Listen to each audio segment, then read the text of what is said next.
Good morning everyone, সবাই কেমন আছো? আশা করছি সবাই খুব ভালো আছো, আর আমিও ভালো আছি। তো সকাল সকাল কাজকর্ম শুরু করে দিয়েছি। আজকে আমাদের বাজার নিয়ে এসছে আমার বর, তোমাদের সাথে একটু শেয়ার করি, চলো দেখাই। আমার বর বাজারে গেলেই শাক আনবে, এটা মাস্ট, তোমরা অনেকেই জেনে গেছো। কিন্তু এক রকমের নয়, দু রকমের। আজকে 3 রকম না, 2 রকমের। কলমির শাক, এটা হলো লাল শাক, দেখো কতটা লাল শাক।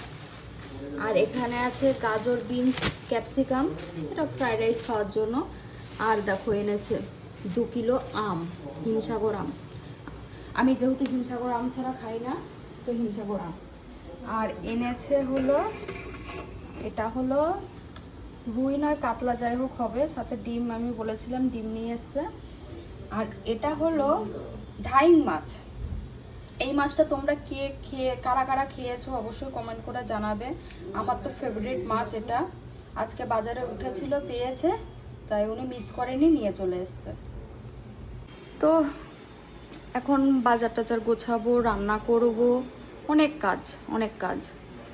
তো চলো টাটা, এখনকার মতন আসি, আসবো কোনো নেক্সট ভিডিও নিয়ে। ততক্ষণ সবাই সুস্থ থেকো, ভালো থেকো, টাটা, বাই।